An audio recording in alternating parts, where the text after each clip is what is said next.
कई बार ऐसा होता है, जो कुछ भी लाइफ में चल रहा होता है हमें सब पता होता है, फिर भी हम कन्फ्यूजन में रहते हैं। हमारे सवालों के जवाब पता होने के बावजूद हम टेंशन में रहते हैं, क्योंकि हम अपनी सोच को इम्प्रूव ही नहीं करते। ठीक ऐसे ही एक स्टोरी सुनाने वाली हूँ मैं आपको। स्टोरी लंबी ज़रूर है, वीडियो को पूरा देखना, क्योंकि स्टोरी का असली मतलब एंड में ही समझ में आएगा। और मैं गारंटी देती हूँ आपकी सोच इम्प्रूव ज़रूर हो जाएगी। शहर के रेलवे स्टेशन पर एक भिखारी रहता था। वो वहाँ आने जाने वाले ट्रेन में बैठे पैसेंजर से भीख मांग कर अपना पेट भरता था। एक दिन जब वो वहाँ भीख मांग रहा था तो सूट बूट पहने एक लंबा सा व्यक्ति आया। उसने सोचा, ये बहुत अमीर लगता है, इसे भीख मांगने पर मुझे ज़रूर अच्छा पैसा देगा। अब वो भिखारी उस लंबे व्यक्ति से भीख मांगने लगा। भिखारी को देखकर उस लंबे आदमी ने बोला, तुम हमेशा लोगों से मांगते ही हो, क्या कभी किसी को कुछ दिया है?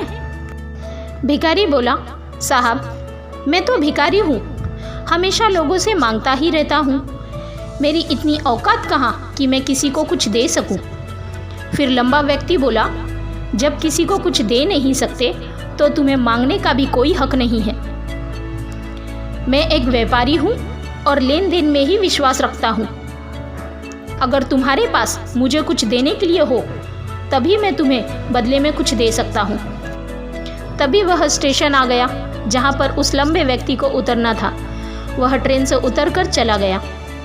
अब भिखारी उसकी कही गई बातों के बारे में सोचने लगा। उस लंबे व्यक्ति के द्वारा कही गई बात उस भिखारी के दिल में उतर गई थी। वो सोचने लगा कि शायद मुझे भीख अधिक इसलिए नहीं मिलता क्योंकि मैं उसके बदले में किसी को कुछ दे नहीं पाता हूँ। लेकिन मैं तो भिखारी हूँ, किसी को कुछ देने लायक भी नहीं हूँ। लेकिन कब तक मैं लोगों को बिना कुछ दिए सिर्फ मांगता ही रहूँगा। बहुत सोचने के बाद उस भिखारी ने निर्णय लिया कि जो भी व्यक्ति उसे भीख देगा तो उसके बदले वो भी उस आदमी को ज़रूर कुछ देगा। लेकिन अब उसके दिमाग में ये प्रश्न चल रहा था कि वह खुद भिखारी है तो भीख के बदले में वह दूसरों को क्या दे सकता है। 2 दिन से इस बारे में सोच रहा था। फिर तीसरे दिन जब वह स्टेशन के पास बैठा हुआ था तभी उसकी नज़र कुछ फूलों पर पड़ी जो स्टेशन के आसपास पौधों पर खिल रहे थे। उसने सोचा, क्यों ना मैं लोगों को भीख के बदले में कुछ फूल दे दिया करूं। ये सोचकर उसने वहां से कुछ फूल तोड़ लिए। अब वह ट्रेन में भीख मांगने पहुंचा। अब जब भी कोई उसे भीख देता तो उसके बदले में वह भीख देने वालों को कुछ फूल दे देता। उन फूलों को लोग खुश होकर अपने पास रख लेते थे। अब भिखारी रोज फूल तोड़ता और भीख के बदले में उन फूलों को लोगों में बांट देता था। कुछ ही दिनों में उसने महसूस किया कि अब उसे बहुत से अधिक लोग भीख देने लगे हैं। वह स्टेशन के पास सभी फूलों को तोड़ लाता। जब तक उसके पास फूल रहते तब तक उसे बहुत से लोग भीख देते, लेकिन जब फूल बांटते बांटते खत्म हो जाते तो उसे भीख भी नहीं मिलती। अब रोज़ ऐसे ही चलता रहा। एक दिन जब वह भीख मांग रहा था तो उसने देखा कि वही लंबा व्यक्ति ट्रेन में बैठा है जिसकी वजह से उसे भीख के बदले में फूल देने की प्रेरणा मिली थी। वह तुरंत उस व्यक्ति के पास पहुंच गया और भीख मांगते हुए बोला, आज मेरे पास आपको देने के लिए कुछ फूल हैं, आप मुझे भीख दीजिए तो बदले में मैं आपको कुछ फूल दूंगा। उस लंबे व्यक्ति ने उसे भीख के रूप में कुछ पैसे दे दिए और भिखारी ने कुछ फूल दे दिए। उस लंबे व्यक्ति को ये बात बहुत पसंद आई। वह लंबा व्यक्ति बोला, वाह क्या बात है, आज तुम भी मेरी तरह व्यापारी बन गए हो। इतना बोलकर वो अपने स्टेशन पर उतर गया। लेकिन उस लंबे व्यक्ति द्वारा कही गई बात एक बार फिर से उस भिखारी के दिल में उतर गई। वह बार बार उस लंबे व्यक्ति के द्वारा कही गई बात के बारे में सोचने लगा और बहुत खुश होने लगा। उसके चेहरे पे खुशी साफ दिखाई दे रही थी। उसे लगने लगा कि अब उसके हाथ सफलता की वो चाबी लग गई है जिसके द्वारा वो अपने जीवन को बदल सकता है। वो तुरंत ट्रेन से नीचे उतरा और उत्साहित होकर बहुत तेज आवाज में ऊपर आसमान की तरफ देखकर बोला, मैं भिखारी नहीं हूँ, मैं तो एक व्यापारी हूँ। मैं भी उस लंबे व्यक्ति के जैसा बन सकता हूँ, मैं भी अमीर बन सकता हूँ। लोगों ने उसे ऐसा करते हुए देखा तो सोचा कि ये भिखारी पागल हो गया है, और अगले दिन से वह भिखारी उस स्टेशन पर फिर कभी नहीं दिखा। लेकिन 6 महीने बाद उसी स्टेशन पर 2 व्यक्ति सूट बूट पहने हुए यात्रा कर रहे थे। दोनों ने एक दूसरे को देखा तो उनमें से एक ने दूसरे से हाथ मिलाया और कहा, क्या आपने मुझे पहचाना? दूसरे व्यक्ति ने बोला, नहीं, क्योंकि मेरे हिसाब से हम लोग पहली बार मिल रहे हैं। पहला व्यक्ति बोला, नहीं, आप याद कीजिए, हम पहली बार नहीं बल्कि तीसरी बार मिल रहे हैं। दूसरा व्यक्ति बोला, मुझे याद नहीं, वैसे हम पहले 2 बार कब मिले थे?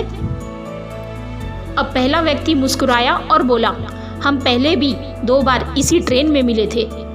मैं वही भिखारी हूँ जिसको आपने पहली मुलाकात में बताया कि मुझे जीवन में क्या करना चाहिए, और दूसरी मुलाकात में बताया कि मैं वास्तव में कौन हूँ। दूसरा व्यक्ति मुस्कुराया और अचंभित होकर बोला, ओह, याद आया, तुम वही भिखारी हो जिसे मैंने एक बार भीख देने से मना कर दिया था, और दूसरी बार मैंने तुमसे कुछ फूल खरीदे थे।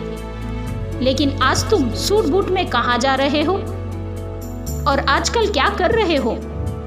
तब पहला व्यक्ति बोला, हाँ, मैं वही भिखारी हूँ, लेकिन आज मैं एक फूलों का बहुत बड़ा व्यापारी हूँ और इसी व्यापार के काम से दूसरे शहर जा रहा हूँ। फिर वह भावुक होते हुए कुछ देर बाद बोला, आपने मुझे पहली मुलाकात में जिंदगी का वो नियम बताया था जिसके अनुसार हमें तभी कुछ मिलता है जब हम कुछ देते हैं।